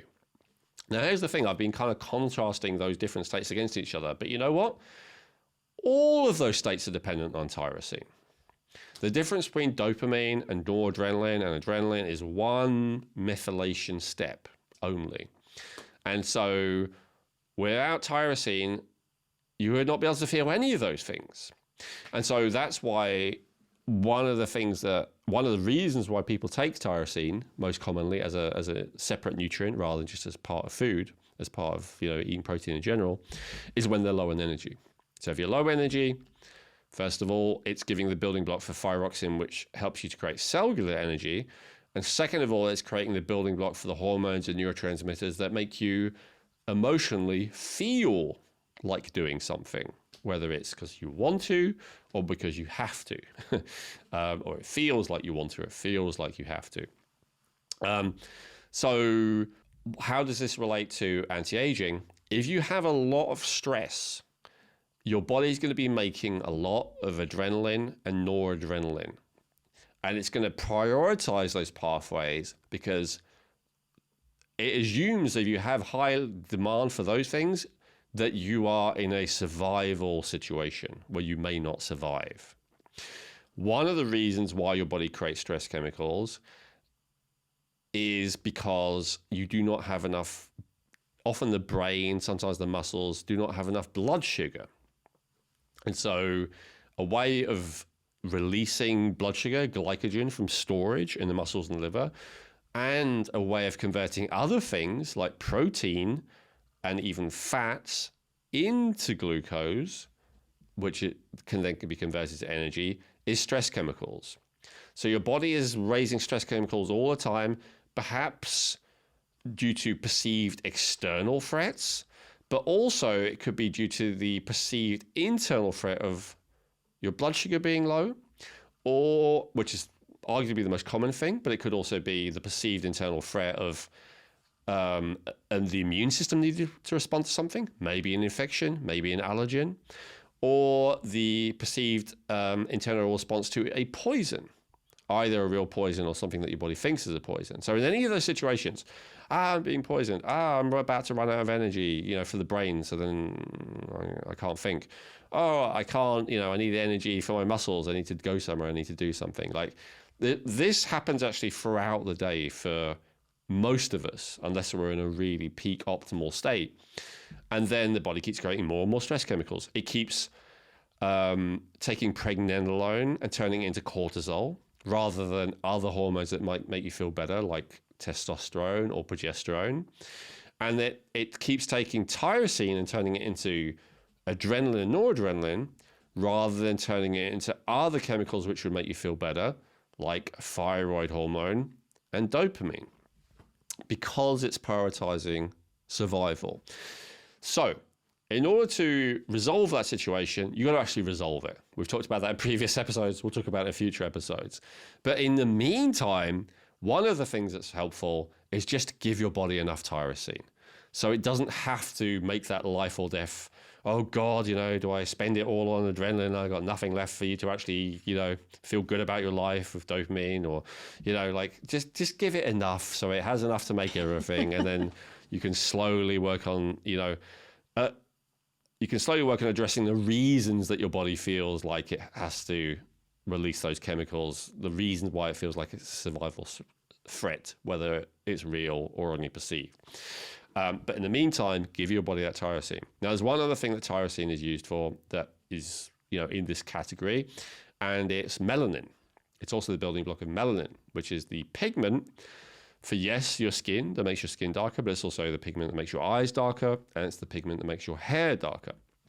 And so if you are tanning, if you're in the sun a lot, you will also need more melanin, which means that you need more tyrosine. So this is why, while generally being in the sun is considered to be healthy and good for you, at least in the alternative community, so it's kind of like 3 levels to this. In the mainstream community, they're like, oh, the sun's dangerous, it's going to give you skin cancer. In the kind of standard alternative community, it's like, oh, the sun's great for you, it's vitamin D and red light and all the rest of it.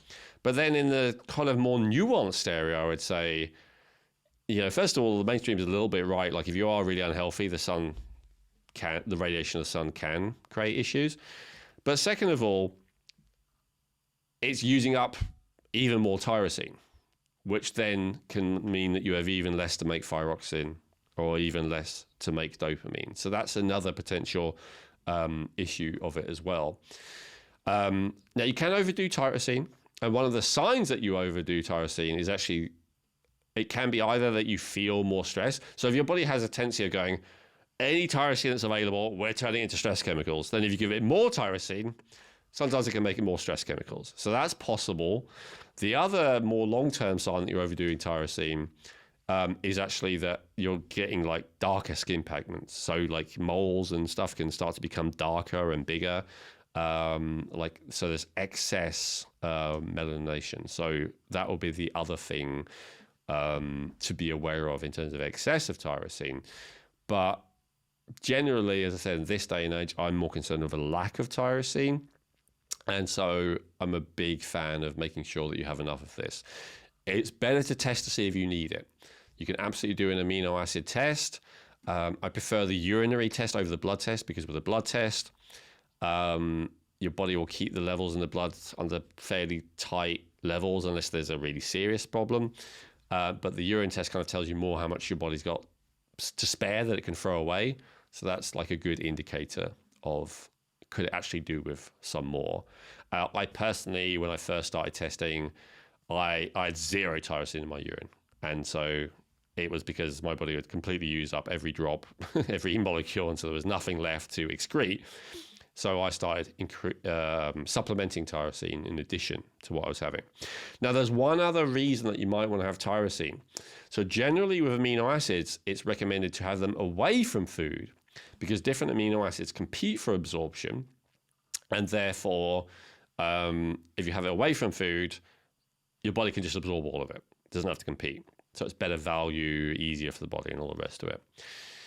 If you want to like give yourself some energy first thing in the morning and you don't want to take stimulants, and you don't want to like stress yourself out, a great thing to do, like if you're someone who struggles to even get out of bed in the morning because, lack of energy, but also could be lack of motivation, having some tyrosine next to your bed, you can just put it in some water and drink it. You can actually have it neat. It tastes kind of sweet-ish. It doesn't, some amino acids taste horrific. This is not one of them. It's actually perfectly palatable. You can put it's a powder, so it's a bit, dry, but you can put like a half a teaspoon in your mouth, something like that, and just absorb it if you really don't want to have any fluids for whatever reason. But it is actually good to have with food as well, and I always have it with food. Why do I do that, even though I just said it's not as well absorbed? Because I want it to compete with amino acids. Specifically, I want it to compete with the amino acid tryptophan. I'm trying to increase my dopamine, which is that happy motivational chemical, and I'm trying to reduce my serotonin, which best thing that could be said about it is that it kind of numbs you, which can be a good thing if you're suffering, but it's not like an optimal state of being, having a high serotonin. We have a whole episode on this that you should check out if you want to see my thinking about this. But yeah, I want to increase my dopamine in relation to serotonin. So that's personally why I like to have tryptophan with every meal. And I personally add about a quarter of a teaspoon, not a huge amount of tryptophan with every meal. So then, I mean, as you were just saying, with potentially a dose there, a quarter of a teaspoon. I mean, what if somebody was going to take it in capsule form? Is there like a micrograms or milligrams or something that they should for their dosing? And is there are there any different types of forms like with magnesium, or is it just one form? Yeah, that's a good question. So amino acid, there's only one form because it's just this basic building block, right? And so it's always called L-tyrosine. And L is just like a natural amino acid. That's all that means. So what I would recommend is probably the same as what most people do, which is start with like 500 milligrams, something like that, which would be one capsule. I think that might be a quarter of a teaspoon, actually, 500 milligrams, or possibly even less. Like a quarter of a teaspoon might be 400 milligrams. But anyway, something like that. And then if it does nothing, if it doesn't have any of the benefits I just said to you, then you can try having a bit more. So maybe then try 2 capsules or 1,000 milligrams, half a teaspoon, something like that. And just keep upping it to the point that you feel good with your energy levels up to maybe a teaspoon, which would be about 2,000 milligrams. I wouldn't recommend having more than that just because of the risk of the excess melanin over time that I mentioned. But that's really the range that I would be working in. I wouldn't start at 2,000 milligrams because it actually is overstimulating for some people. I'd start at 500 milligrams or even less if you're easily overstimulated and increase gradually. But that would be the kind of range I'd work in. That's really great. I didn't ask this for the previous categories, nutrients that we talked about. But in this case, how long would somebody potentially take tyrosine? That's a good question. Well, in this case, really as long as you need it. And so why would you need it? Okay, so there's a couple of different reasons. So first of all, why am I not just getting this from food, Elwin? You might be, right? You might be getting plenty from food. This is why I said testing is better. Most people, though, are not absorbing enough amino acids. And I phrase it that way specifically. There's 2 reasons for that. A lot of people are not eating enough amino acids, first and foremost. High carb and high fat diets tend to taste better. High carb and high fat foods, basically, tend to taste better. And protein is more satiating. Protein is by far the most satiating of the macronutrients. So if most of us ate like an abundance of protein, we wouldn't have the epidemic of obesity that we've got, just simply because you'd be satisfied and you wouldn't eat anymore. I'm not saying that's all there is to obesity. There's a lot to it, but I'm saying on a practical level, if you have loads of protein, it's very hard to eat too many calories. So most of us are eating too much. And so the only way we could be doing that is because we're not having enough protein, we're having too much carbs and fat in terms of macronutrients, in terms of calories. So a lot of us are not eating enough, but some of us are. The other issue is that most of our digestive systems aren't optimal. So maybe we're eating enough, but we're not absorbing enough. Lack of stomach acid is a big thing for that. Stomach acid is necessary to break down the proteins into simple amino acids, but all of it, leaky gut, diarrhea, acid reflux, SIBO, it goes on and on and on. IBS, all of those digestive issues will reduce the effectiveness of your body absorbing those nutrients. So those are the 2 reasons. If you have good nutrient absorption, again, I phrase it that way, not digesting, because a lot of people are unaware of the digestive issues they have. But if you know for a fact that your nutrient absorption is good, how do you know that for a fact? Probably by testing a broad spectrum of nutrients. And if they're all in pretty optimal levels, you can go, guess I'm absorbing them well, right? But if, you are having a lot of protein and you are absorbing it well, then you definitely don't need tyrosine. even if you don't eat a lot of protein, or if you don't absorb amino acids well, you might not need tyrosine. Maybe there's other amino acids that are more important for you. So then it's more just, do I recognize the symptoms of what Elwin's talking about? Does my thyroid need support? Which we have a whole episode, delving into, I recommend. Do I recognize what Elwin just said about dopamine? Do I find it difficult to tan, right? Or even, there's this thing which is blamed on autoimmunity, which I think is sometimes true, but where you actually start to lose color pigment in some areas of your skin, right? Vitiligo. I would say that is an autoimmune issue, but it's not only an autoimmune issue. It could also be due to a lack of melanin, but that's more dubious. The more obvious one is the thyroid, and the number one though I'd say is the dopamine. Do I enjoy my life? Why do I do things? Why do I get out of bed in the morning? Do I get out of bed because I have to and everything will fall apart if I don't? Or do I get out of bed because I want to and I can't wait to do the things I'm going to do? That's like the most easy distinction. And if it's not because I want to and because I love what I do, then that would indicate like a dopamine, which would indicate you might well benefit from some more tyrosine. And then with tyrosine, would there be any precautions, contraindications, safety concerns that you would like to share? Yeah, just that, you might feel overly stimulated if your body turns too much of it into the stress hormones, adrenaline, noradrenaline. And then long term, the excess pigmentation. So if you feel the stress, then just reduce it until it's manageable. If you don't feel the stress and you're having a maximum dose, then just be aware, periodically, as you should do anyway, check your moles, check that everything is all good. But again, if you stick to 2,000 milligrams mass, most people who are having a decent amount of protein are having way more than 2,000 milligrams of tyrosine anyway. 2,000 milligrams is a very safe amount to have. That most people on a high protein diet are probably having 5 to 10,000 milligrams of tyrosine in all the food they have. So it's not, an amount that I would be concerned with. Well, Elwin, I know we've gotten through a few, which is not the full list, so we will have to carry this on to a part 2.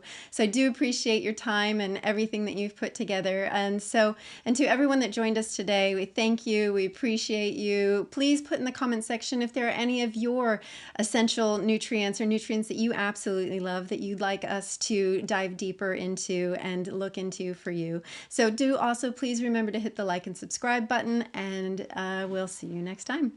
I hope you enjoyed that episode. And if you did, I want to tell you about a way that you can support the podcast while also getting great deals on high quality supplements that Elwin and I personally use. And that's Feel Younger. What I love about Feel Younger is that they have great quality products with minimal fillers at a very affordable price. You can call their customer support team 20 hours a day, 7 days a week. And in my experience, they're very helpful and friendly. And the thing I love most of all is the amazing descriptions that Elwin has written about each product category on that topic. And each product has so much education on it that I've actually learned more from reading the descriptions than I have from a lot of articles. So to support the podcast, please use Feel Younger for all your supplement needs. And to let them know we sent you, use promo code RejuvenateMe for 20% off your first order at feelyounger.net. That's 20% off your first order using promo code RejuvenateMe at feelyounger.net.